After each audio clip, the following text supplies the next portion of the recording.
Welcome to Cosmic Comics, Games and Collectibles, your zen of geekism. We carry comics old and new, magazines, toys, games like Pokemon, Magic, D&D. Want Godzilla, Ultraman, Star Trek, Ninja Turtles, Funko Pops? You'll find it all here. Shop our Cosmic Sound Room and pick up a record or two.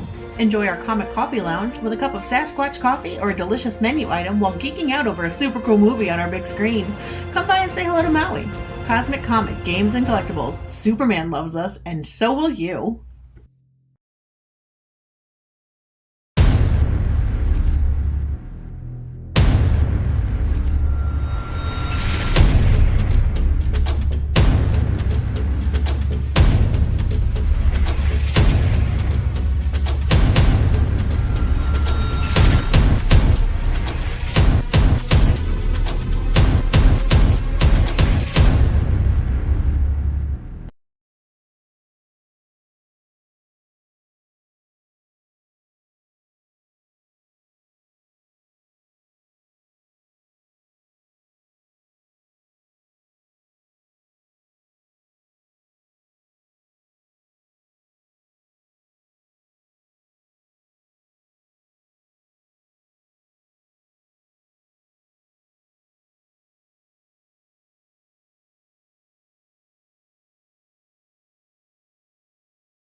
And good evening, everybody. I am RJ Carter, Senior Managing Editor here at CriticalBlast.com.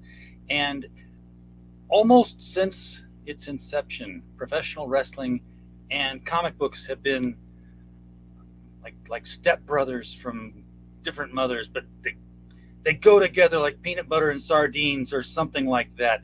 Men in tights fighting each other. Yeah, there we go. That's the analogy I was looking for. So it's not, too uncommon that we should expect to see some wrestling-themed comic books. Gosh, in the 90s, we actually had branded ECW and WCW and WWF or E or whatever the three-letter acronym was back in the day.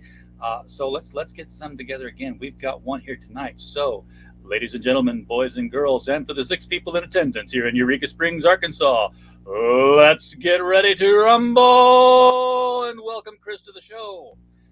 Hey guys, how you doing? I'm Chris. I'm doing all right. How are you doing tonight? I'm good.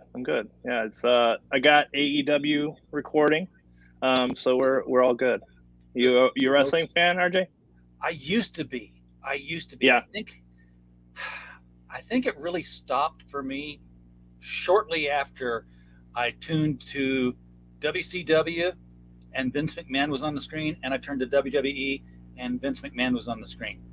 I was like, it was the same thing on both channels, and it was okay for a while after that, but then it just kind of went that it lost the storytelling aspect for me, and I just never really got back to it. Yeah, that's the same time I fell off too. It brought me. It was a long stretch before I even got back into it. It was the CM Punk days that really kind of pulled me back in. And now that he's back, I'm back on the train. I'd have to check it out because I was, back when I was watching. The Undertaker was the dead man. You knocked him down, you walked around cheering, and then he just sat up, and you're like, holy shit, he really did that. And He was it, man. That was the good old days when it was the WWF and then Yeah. the WCW, and then kind of when they merged together, it kind of And got I just weird. learned that Kane went into politics. Come on, how'd that happen? He's Mayor Kane now of I don't remember what city, but yeah, he's mayor. That's awesome. Abominable. Yeah. This guy is in the chat. He said he loved the Hollywood Hogan nonsense. I was there for that. I was there too. Yeah, that was cool. I actually was when he switched. Oh yeah, that was cool. It was very cool when he went from the yellow. Yeah, when he tore the yellow off and they gave him the black shirt, I was like, my blood just ran cold. I'm like, that's never supposed to happen. Right, that's the heel right there. Exactly, which ties the right into this book. Right. Yep, yeah, and it's crazy, man. That was the good old days. Well, it was when that stuff was going down. Because I know that's Diesel and that's Razor Ramon, but how come Diesel and Razor Ramon are still on the other network, but it's not them anymore? Right. Before the internet too, and the internet kind of puts a weird spin on things, and with spoilers like no other, and that was all before it. So it was live, and we were talking on the phone to each other saying, "Oh, you watching this? You watching this? This is crazy!" And the Razor, everybody's there. That was the only way to be spoiled, insane. was to actually be watching it. Yeah. So insane. So tell us about this comic book here. It's not called Chuck Yeah. It is the Heel Screwjob comic. Now I don't know if it's like the Heel as the character and then it's subtitled Screwjob or how it's supposed to be said there. So help me out a little bit on this one. So the Heel will be a multiple, different storylines. So this is number 1. This is Screwjob. It's a 4-issue miniseries, and this introduces the world of the Heel. So you have the King. He's the best wrestler on the world on Earth. He's who everybody strives to be like, and his son is Chuck, who's on the screen right there, and he's not anywhere close to even being able to wrestle in the beginning of the book. So the dad makes a pretty solid deal with the devil, and then it goes from there, and just gets pretty crazy. A very Adult Swim style 90s throwback, because it's black and white. So think like going back to like the 90s when I was collecting, heavily collecting The Crow or Turtles, Sin City. Like a lot of those books really kind of changed me compared to like a lot of the stuff that Marvel and DC was churning out. So we did black and white with this book. We wanted to keep it like a fun 90s throwback. Think like Lobo style violence, no nudity, a little bit of cussing here and there, but it's it's a fun book. It's a really fun book. Myself and Milo Miller are the writers, and Jimmy Carroll is one of the main artists on it. He's from PA, but he graduated from the Cleveland Institute of Art. So him and his buddy Ilyas does the inks on it, are both graduates from Cleveland Institute of Art. So the project was born and really started here in Cleveland, and then absolutely, I think somebody debuted in Cleveland, a big one of the big guys. One of the more famous comic book characters came out of Cleveland. I'm pretty sure of that. I think so, yeah. So, and the weirdest part is it took us a long time to find Jimmy. It wasn't like we just ran into him, or we did a quick yell for talent and he just popped up. It took us like 6 months. We had met with a couple different artists, tried out a couple different artists, and Jimmy was the one that stuck, and his art I think really shines through on this book. And then we had some of the covers are done by more notable artists like Hal Haney. He does a lot with pro wrestling tees and pro wrestling superstars right now. He did the original cover for issue 1. You guys can see that, but it's a cool split thing going on there. Yeah, and he did issue 1, and then Jimmy did homage to X-Men for issue 2. Now this one has the first appearance of Moggs, who's a female wrestler. That's kind of a spoiler if you haven't seen it, but it's not a huge one.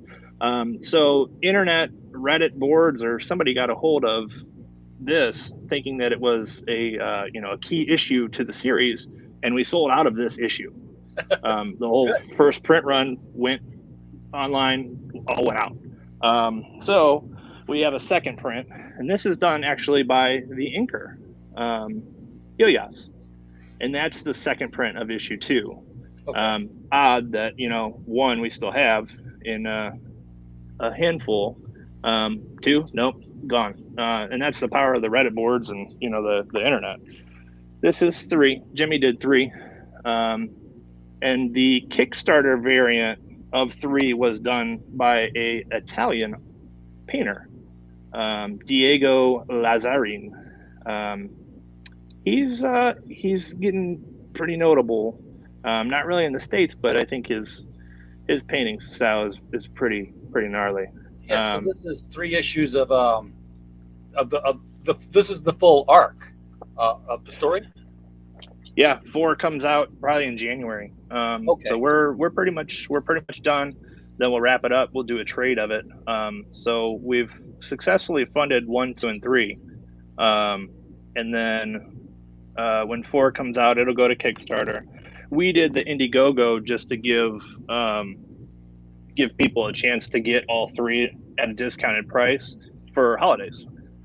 That's a good idea. I'm glad to hear that it's funded. You've done the 3 issues in this year, because I'm looking at this. I'm like, what has gone horribly wrong with this campaign? These numbers don't look right to me.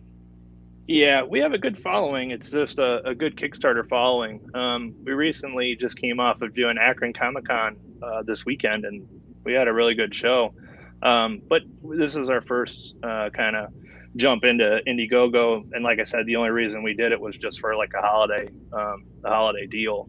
A little bit easier to offer different things on Indiegogo than the big cartel site that we're using with just the 5 items right now, because we're an upstart, all independent, and we don't really have any kind of like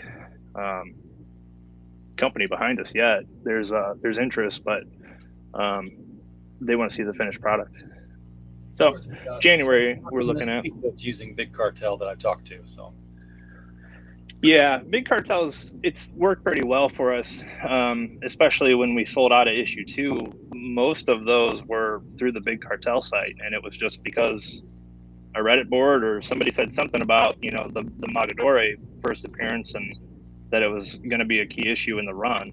I mean, issue 1 is really where everything starts. It's Chuck Jr., it's King, it's Pringles, the dog, the puppy right there next to Chuck jumping with him. That's his buddy, his ride or die.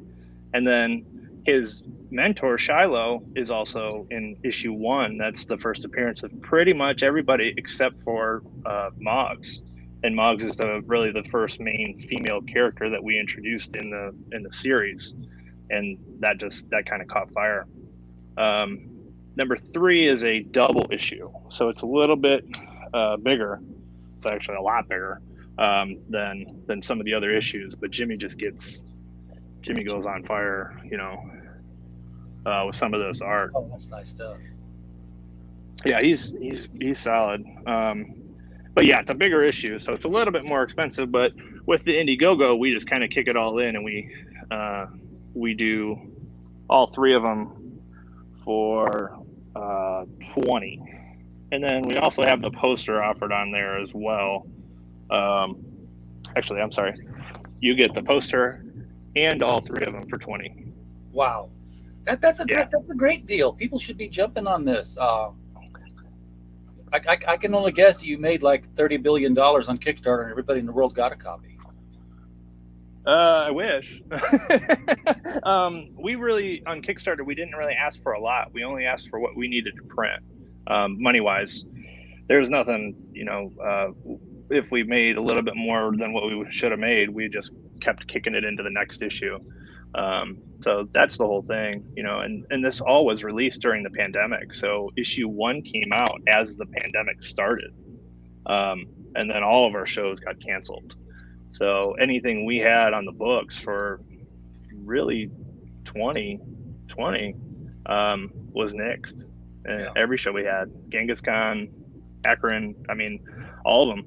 So we've really just kind of done a grassroots type deal, and friends and people that like the book, and we do comic book shop kind of like videos, kind of like this. They do like a weekly Thursday, or we had Weird Realms had us on like a weekend. It was pretty cool. Everybody's kind of helped us out. I think if it was a different time, non-pandemic time, I think we'd be fine. Well, cons are coming back, but yeah, cons are coming. So we have a handful coming up, but yeah, we just wanted to get the word out and let people know that we're on Indiegogo and we cut the price. We want to get it in people's hands. We're not really trying to get picked up. We want people to read the story. We want people to like the story. So that's the pitch on this. It's taking place in the 80s. Oh, no, 93. Wow, was Reagan? Right. Oh, okay. Yeah. Totally alternate universe, 93. So this is Limp Bizkit's going to be Limp Bizkit's bigger than the Beatles. The background is a very kind of old school, steel mills, kind of run down. Everything is kind of a different world. And wrestling's the biggest thing on the planet right now. It's not football, it's not baseball, it's not basketball, it's anything like that. It's just wrestling. So the King comes out, and the King is it. The King is Jordan, in the 90s. And it just goes from there. And he makes a deal with the devil for the fate of his son.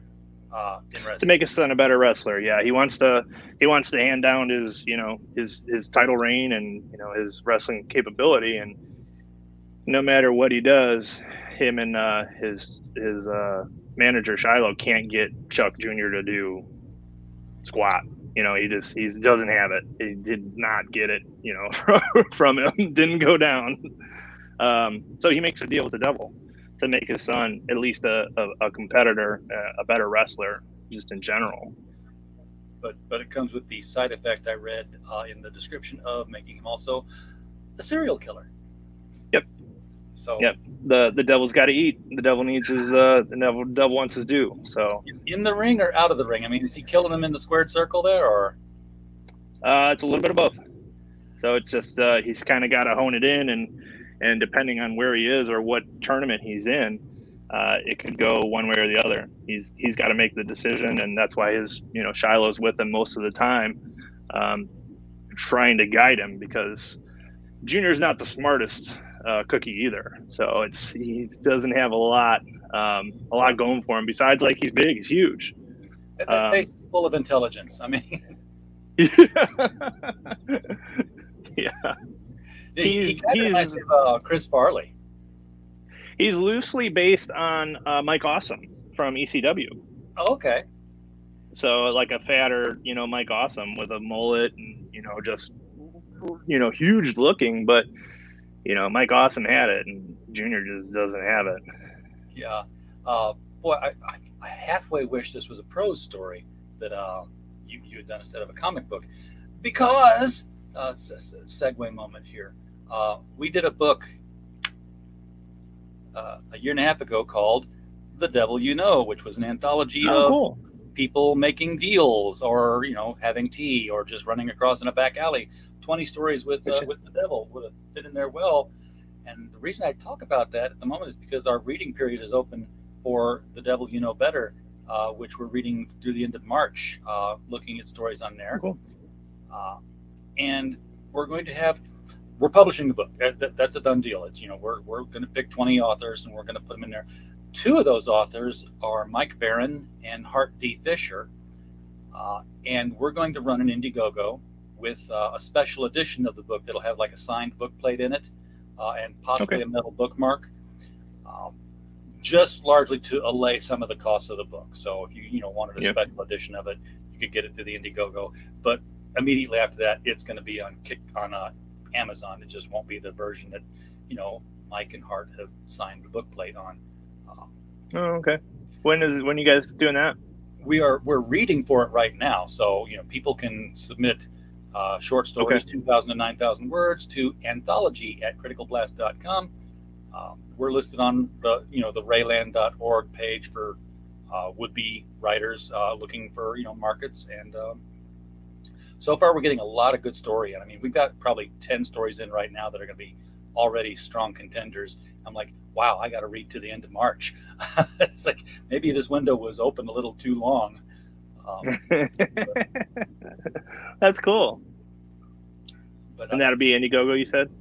Yeah, we're gonna do the special edition on Indiegogo, but it'll be on Amazon. We've already got the cover. You saw the promo picture there. The cover's designed. I just have to go back to the cover designers when we're ready to go to press and say, here's how thick the spine needs to be, and here's what the text on the back cover needs to read. Because right now we don't know. We won't know the spine thickness until we have a page count. Right. Yeah. Yeah, that'd be cool. Yeah. Herwinberg is here in the chat. He is also in the Akron area, and he chatted you guys up at the convention in Akron. Mm-hmm. Yeah. In fact, he's the one who said you should, hey RJ, go tap these guys on the shoulder and get them on the show here.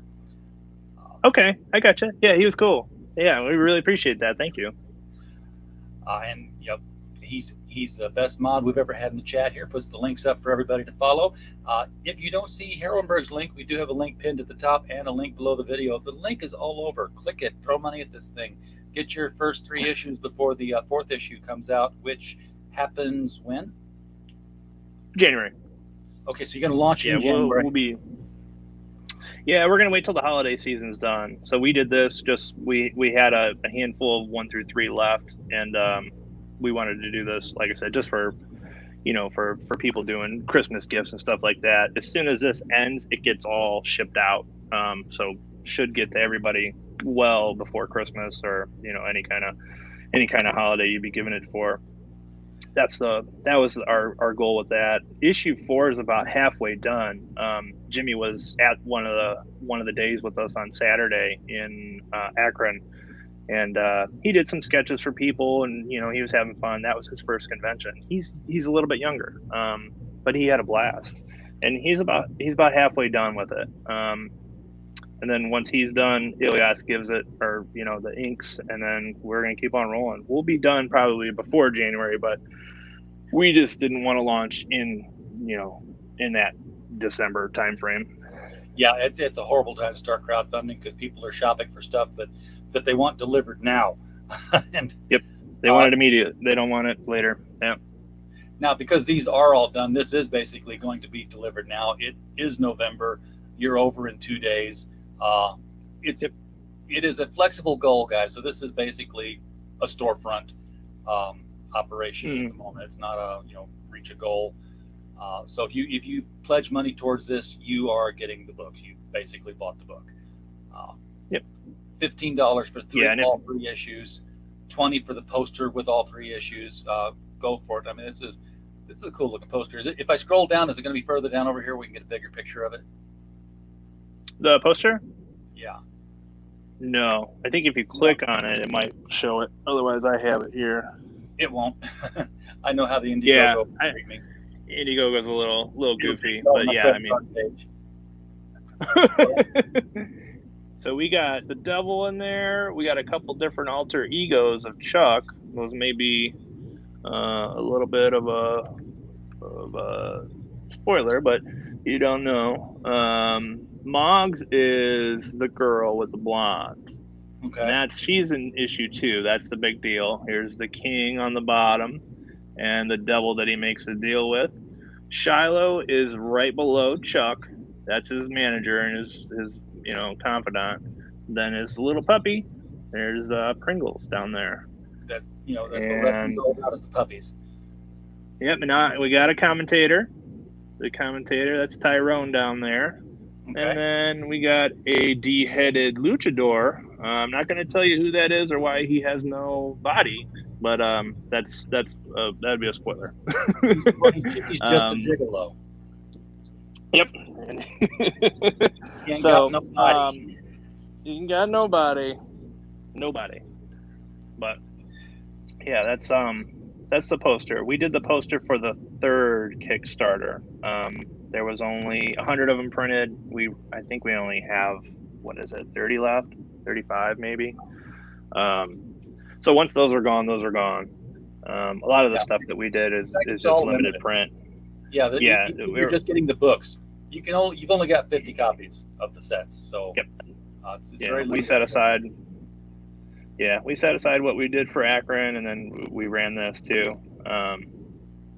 So we got a couple more smaller shows in Cleveland, but that's really about it that we have right now. You got 9 Neocon, 4 here and 5 here. Yeah, that's the shirt from the initial Kickstarter. We printed a handful for shows that we were signed up to be at, and it didn't work out like that. So we set those aside and we put them on here just so people can grab them. Yeah, and that's it. There's not a whole bunch of tiers to choose from here. It's like, it's the books, or the books. Yep. Yeah. We kept it clean as possible. Sometimes in Kickstarter land, you get a little bit too much going on. And for our third one, we did a variant cover, and that was Diego's, painting. And we did foil with it, with the logo, and we did foil with the eyes and the teeth and the nails. We only printed the amount that was ordered, and then when we went to print, they didn't have supply of the silver foil. Something else. So everything pushed back like 3 months. And we've used them for every single copy we've printed, and they were really, apologetic about it, but it's like, we got to send these out, man. Like, so that was our first jump into a variant cover, and it didn't go as planned. I was talking with a printer this week, and there's new technology coming out here that I'm going to anticipate we're going to see comic publishers using within the next 6 months. But all those foil covers and all the metallic inks, they can print metallic ink on the interior page now. I read that. That's cool. So I'm thinking somebody looking in a gold filigree mirror, it's going to be like, you want to do a magic effect, it's going to come off the page. Yep. Yeah, it'll be crazy. What you're in able to belt. Do. The belt could be gold. Yeah. The possibilities are endless. Yeah, that'd be cool. So how does the king figure out how to summon the devil? Not just a demon, mind you. It's going straight to the top or bottom. That's next story arc. So we won't get into that one yet. That's next story arc. So what we're doing right now is we're wrapping up Screwjob. We'll go to trade with Screwjob. It'll be the 4 issues in the trade, different cover, and then we'll begin to segue into the second one. In between that, Milo and I have another project going on, Stories of Very High Strangeness, and it's a flip book. So he does one story, I do another story. And you remember the flip books from the 90s, the 2000s. So we're doing something like that. Oh, really? Yeah. That's cool. Yeah. So we're doing one of those in between the Screwjob storyline. Then there's a one-off with the dog Pringles and the cat that gets introduced in issue 4. So it's almost like a warped kids story, Adult Swim-esque. So we have a lot in the pipeline right now, but just trying to navigate. The job is that the deal with the devil, obviously, they never go the way you think they're going to go because of all the fine print or the reinterpretations and of what the words mean in a contract. Yep.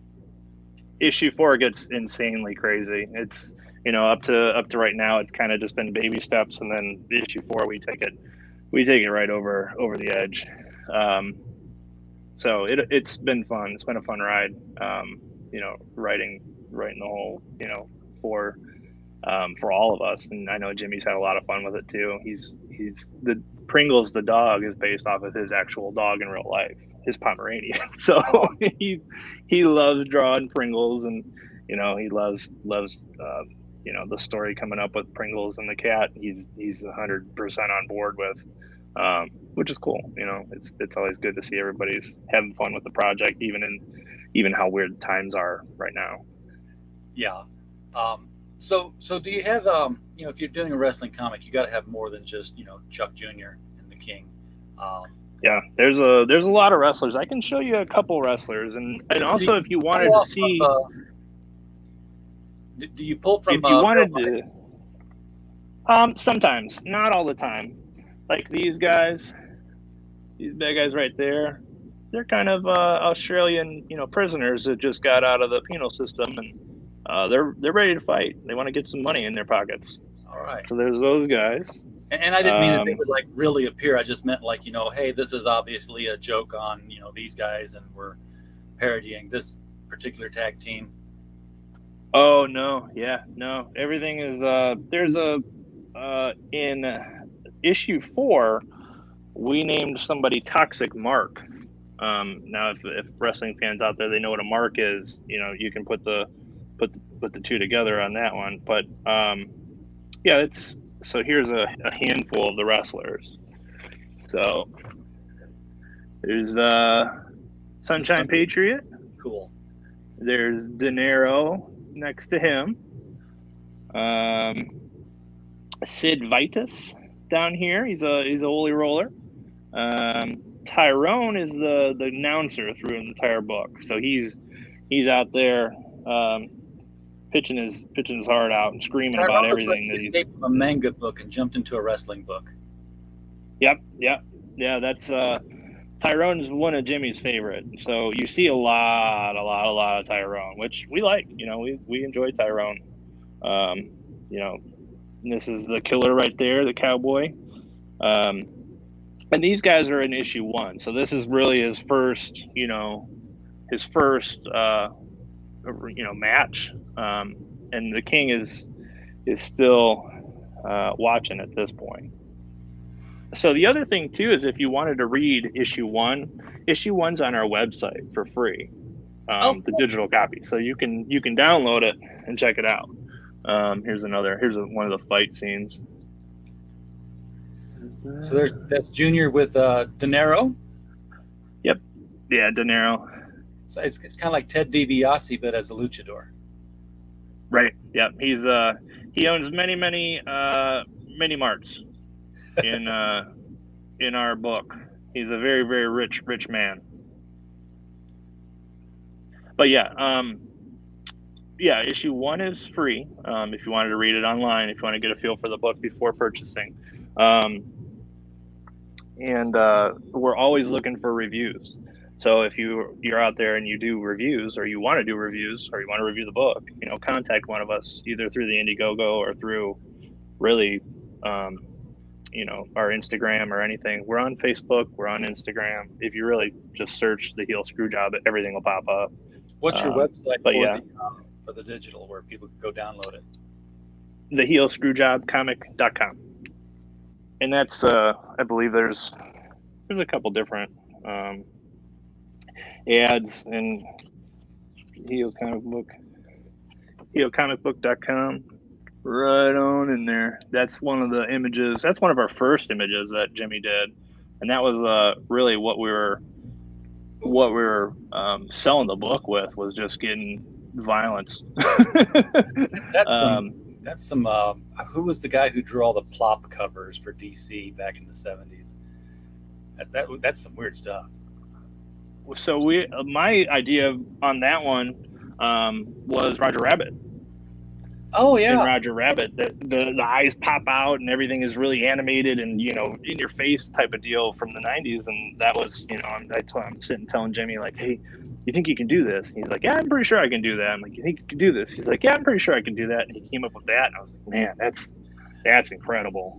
Yep. You can do that. But yeah, he can do that, and he did that full color, full page. So a lot of that stuff will be offered down the road, probably on the trade paperback Kickstarter, if when we run it. But the heelcomicbook.com. I mean, is it a 4-issue arc and then the trade paperback, or? Yeah, 4-issue arc. Yep. So the last issue will be January. Then everything will be put together. We'll fine tune it. We might change a little bit of the lettering on a couple different scenes, but other than that, it's pretty much done. And the reason why we broke it into 4 is because of the pandemic and just the way everything was going. So for us to be able to fund the issues, we broke it all into single issues instead of trying to do a Hail Mary and say, hey, look, this is our comic. None of us have Kickstarter backgrounds, but we want you to fund it. We need 20 grand or 25 grand or something crazy for the 4-issue trade. So that's why it's all broken down into single issues. Originally, when we first started and when we first found Jimmy, we were thrifting items and saving that money and paying Jimmy with that money. So that's how the ball started to get rolling was, besides my full-time job, I was going out thrifting and garage sailing and flea marketing and that kind of stuff to try to get, good stuff that I could make. Pretty much. That was the next, if we really needed to, I think we would have. But that's how we do it. It's just, we wanted to do it.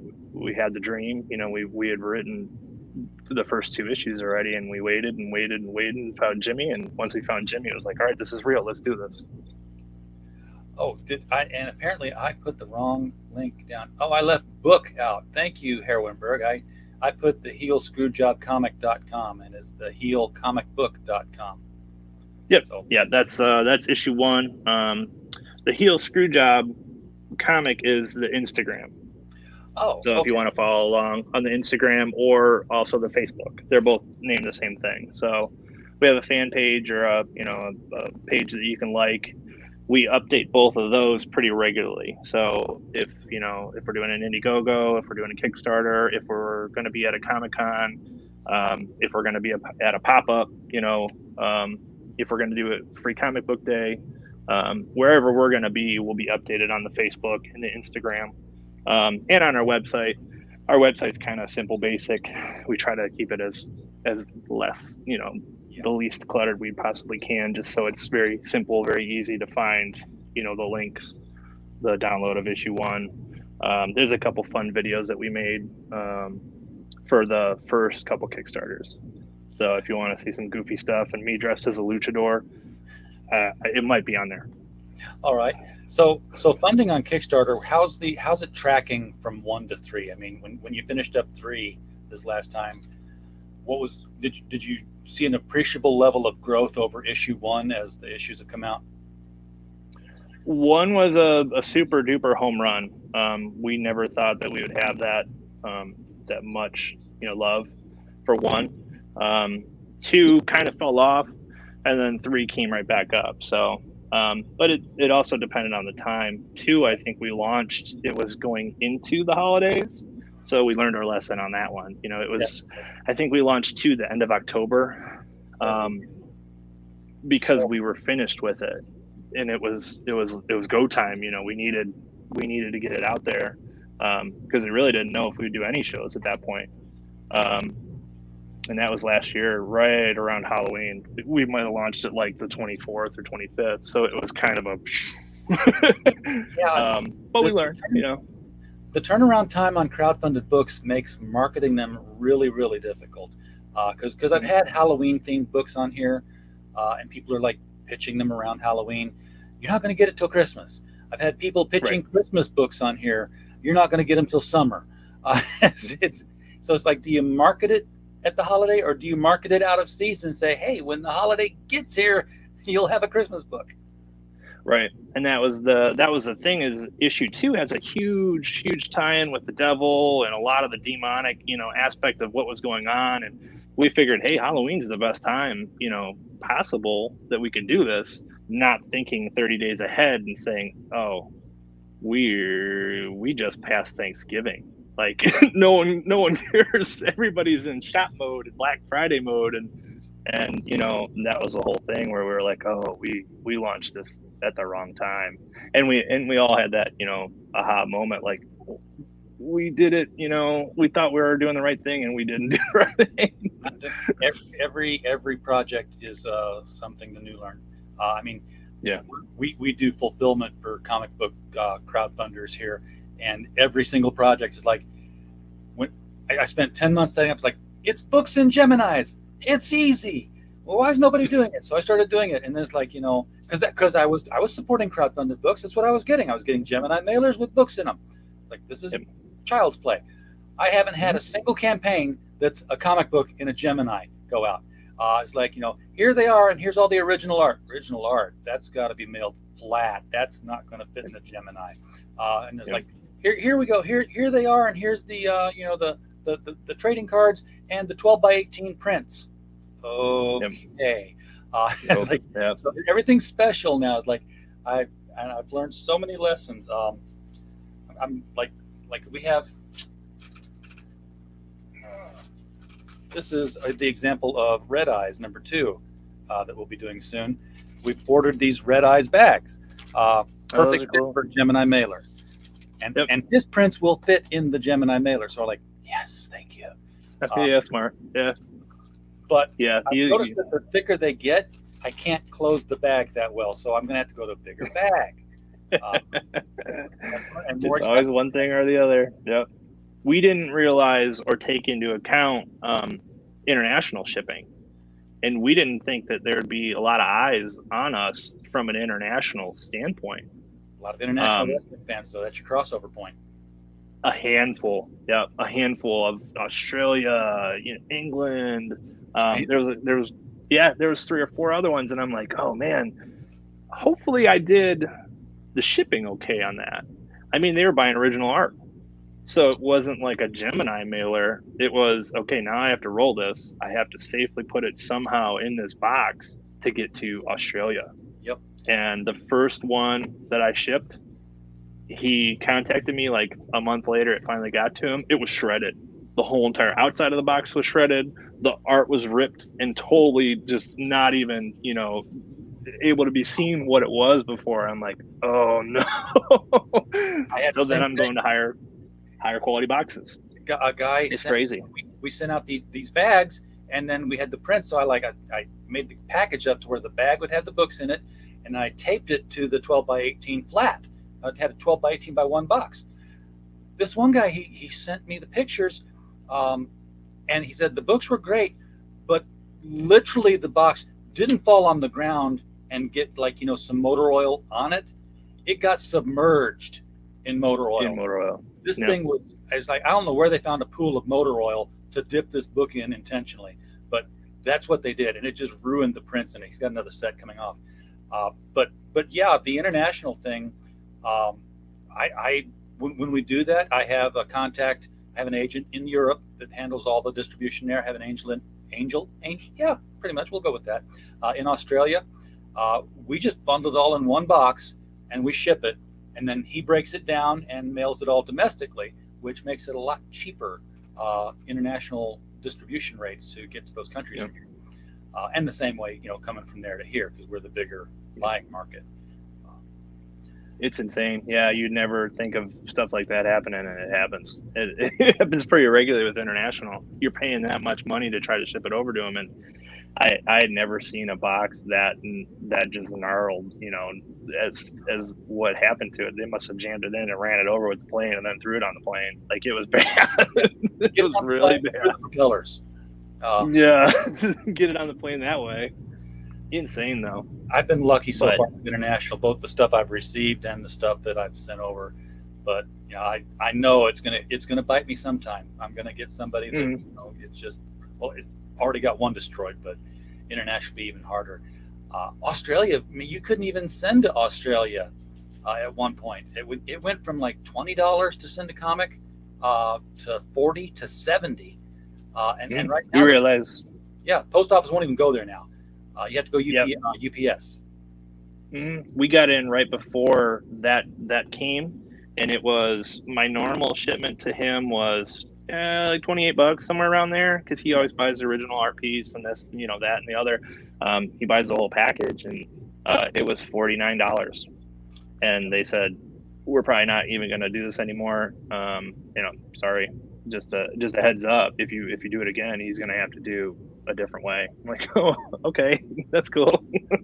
Yeah, I had to go Crazy. UPS to Australia for a book and a poster tube, and it was $40.40. Yep. Yeah, we tried to send Diego just a copy of of this comic that he did. Right. $38. Just this in a Gemini mailer. There was nothing more, and it was sealed in the Gemini mailer, super duper sealed, so if it got stuck somewhere. But yeah. The kangaroos in the poster were doing the mess right. Oh, yeah. It's insane. All right. So Chris, is there anything else about this comic that you want people to know about before we wrap things up here? And yeah, we don't have a Twitter, so it's just a Facebook, an IG, and a website. Okay. Yeah, that's one of the Abominable Grizzly asked. No, I mean, if you like cool indie comic books, like the '90s, feel to it, black and white. You like wrestling, you like Adult Swim style, cartoon violence. It's right in your alley. Yeah, looking at these interior art pages here, and this is really cool stuff. Yeah, and that was issue 1, so he's only gotten better. But he's really, really solid. We'll be on Comixology with issue 1. It's very much Mad Magazine, with the black and white, the gray tones, the over the top expressions. And I love the foreshortening here on Tyrone. When he's pointing into the screen, you can, the hand gets big, and this is cool stuff. Hey, what is his nose bleeding? Did he give himself a nosebleed from yelling so loud? Yeah, he goes bananas, man. He goes wild. Yeah, there's a lot coming out of Tyrone in each issue. So, yeah, he's the king fights the goat in the beginning of issue 1, and the goat really is gunning for the king, and that just gets Tyrone just steaming mad. It's the old school '90s style. Heenan screaming and Ventura screaming and everybody McMahon screaming. at the booth. That's Tyrone. He's really an homage to those type of dudes. When we were watching it, WWF, WCW, when it was great, people were screaming and getting into it. When Piper would do commentary, he'd go crazy. So that's the whole thing. We try to keep that. Oh yeah, he'd go bananas. We've had a couple good eyes on the comic too, like Hornswoggle from WWE. He really liked it. Mind of the Meanie, so Blue Meanie, has a podcast he had us on once. It's been good. It's been a good reception. Yeah, that's very cool. I mean, if you can get get some Instagram shots of these wrestlers holding up your comic, that'd be a big boost. So yeah, I gave it to Slaughter. Slaughter gave it a look. Called us maggots. So that I think was a compliment. I'm not sure. I think so. From Slaughter, it definitely is. I think that's a compliment. So yeah. All right. Well, Chris, thank you so much for bringing the heel to us tonight. Thanks for having us. I'd like to see you back here when you launch issue 4 in January, and we can get more in depth into the book on the Kickstarter page, see what's going on with that, see where it's going to go from these 3 issues. Everybody, Mike Walters is getting ready to launch the mic stand here on his YouTube channel at the top of the hour. So if you've still hanging around, just jump over there, rate his chat for a while, and he'll be going over the comic book and pop culture news of the day. Folks in the chat, thank you so much for being here tonight. We don't have a show if you're not out there watching it. We're the tree falling in the wood with nobody hearing it. We still fall. It's just we just don't make a sound. So with that, please do click the link below the video. Go out there, and you've got 2 days left to get your hands on these last few copies of the Heel Screwjob 1 through 3. And as always, we just hope